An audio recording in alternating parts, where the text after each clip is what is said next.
Bill Clinton lied in his convention speech last night about Hillary, omitting a lot and saying a lot that was only half true. So I'd like to fill in the blanks, and I hope we can circulate this all over the place so we can get the truth out. He spent a lot of time talking about how idealistic Hillary was in law school, defending women and children. The fact is, the main thing she did was to help represent the Black Panthers, who were accused of murdering police officers and security guards. She monitored the trial to find reversible error that could be cited on appeal to get them off after they were found guilty. Then she was drawn close to their lawyers, the Truhaft law firm, and went to San Francisco from Yale to spend her summer working for that law firm. Truhaft was the head of the California Communist Party and was a well-known Marxist, and that was well known as a communist law firm. And while she was there, she got in touch with Saul Alinsky and became one of his acolytes. Bill then said he went to Arkansas after law school and Hillary went back to Massachusetts. Well, he omits that she went to work for the Watergate Committee and was fired because she took home documents and stole them that were important to Nixon's defense. And she was fired by the Watergate Committee for doing that. And after that blackballing, she couldn't get a job anyplace. She also flunked the D.C. bar, which takes some doing, and the only place she could pass was the Arkansas bar. So she went off to Arkansas. There, Bill says she continued her work for women and children. The hell she did. The main thing she did there, big case, was she defended a rapist who was accused of raping a 14-year-old girl, and she got him off by saying that the girl was fantasizing about sex with older men, and that the rape was voluntary. She gave an interview in 1980 on TV saying that she knew that the guy was guilty and laughing about the fact that she got him off. There's also an interview with the girl herself, now of course a grown woman. She went to work for the Rose Law Firm when Bill became Attorney General and made partner when Bill became governor. Her job there was not representing pro bono cases.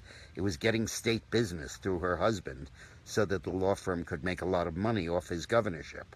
And it did.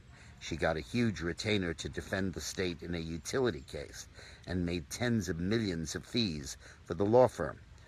She disguised her share of those fees by taking more of the non-state business and pretending she wasn't being compensated by the state business to make up for it.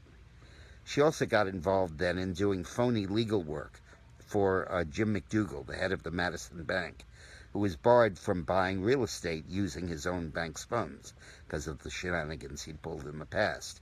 And Hillary did a legal deal where the property was bought by a straw man, a phony purchaser, and then turned over to McDougal. She was investigated by a grand jury for that felony, and she skated because they couldn't find the billing records, which had disappeared from the firm and had been hidden in the White House and couldn't prove that Hillary had worked on that project. Bill says that after Chelsea was born, Hillary was so involved in her life, taking her to soccer games and play dates and all kinds of stuff. The fact of the matter is that those duties were all performed by Arkansas state staff. There was a full-time nanny and an assistant on the state payroll, living on the grounds, dedicated to the care of Chelsea. And these troopers were there to transport her any place she needed to go. In fact, there's a funny story. When Chelsea was older and in school in Washington, she got sick. And they said, "We're going to call home." And she said, "Oh, please don't call my mother. She's too busy. Call my father." And Bill really had far more to do with Chelsea's upbringing than she did. I know, because I was there for most of it. When she went to work after the Rose Law Firm, she became head of the healthcare task force appointed by Bill Clinton. And of course the healthcare bill failed, and one of the big reasons was that Hillary insisted on total secrecy in designing the legislative package. A court ultimately fined her for having secrecy, but that penchant for secrecy was established and evident way back then. Then Bill goes into a long thing in the speech about how after healthcare lost, Hillary decided to pass it piece by piece to help everybody, and one of the first things was to insure children. Well, that's the opposite of the truth. After the bill failed in '94, I spoke to Hillary, And I said, you can't go into this by-election accomplishing nothing on health care. Pass the Bob Dole bill, a bill Bob Dole had introduced a year before to counter Hillary's bill that simply insured children. And Hillary said, no, we can't do that. We can't just do one part of this. We have to do everything or do nothing. And then in 1997, we passed the Kennedy-Kassenbaum bill that did exactly what the Dole bill would have done. And I was involved in it along with Bill, and Hillary was not involved with that at all in creating the Children's Health Insurance Program, CHIP. Then Hillary ran for the Senate, and Bill helped her by pardoning the Puerto Rican terrorists in the FALN who had tried to blow up the Capitol and assassinate Harry Truman and had blown up Francis Tavern, killing a police officer. And he gave those pardons because he wanted to appease the militants in the Puerto Rican community to get them to vote for Hillary. Then in the Senate record, Bill says that Hillary was a great senator. She wasn't.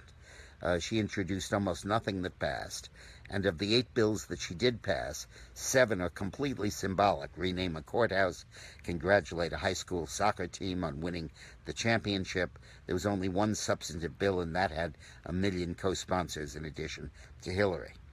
Then she ran for president and then became Secretary of State. Now, in describing her record as Secretary of State, Bill never mentions Benghazi. He never mentions the secret emails. He never mentions any of the really important aspects of her tenure. It's like asking Abraham Lincoln's widow, other than that, how did you like the play, Mrs. Lincoln? He says that Hillary fought hard for Iran's sanctions. She did, but she fought against them. Whenever Mark Menendez or Mark Kirk proposed tougher sanctions, Hillary would send Wendy Sherman, her deputy, to Capitol Hill to testify against it, to warn that it would be terrible if these sanctions passed. The Senate then passed these sanctions largely unanimously over her strong objection. So when you look at Hillary's record and you look at Bill's description of it, they are 2 completely different things. Now listen, I don't have the reach here that Bill did. I don't have his microphone. And Facebook bars me from sharing these videos because they say I'm too anti-Hillary. So please share this all over the place. Let this thing go viral. Let hundreds of thousands of people see it. It's kind of the concise rebuttal of Bill's speech, and there's really nobody else that was there that can do it in the way that I can. So please share this all over the place. And while you're at it, like me. I like you, and that way we can stay in touch during the election. I also have a website, dickmorris.com, and every day I have a video that I'll email to you about the election. And of course, I hope you buy my new book, Armageddon, How Trump Can Beat Hillary. Thanks for watching.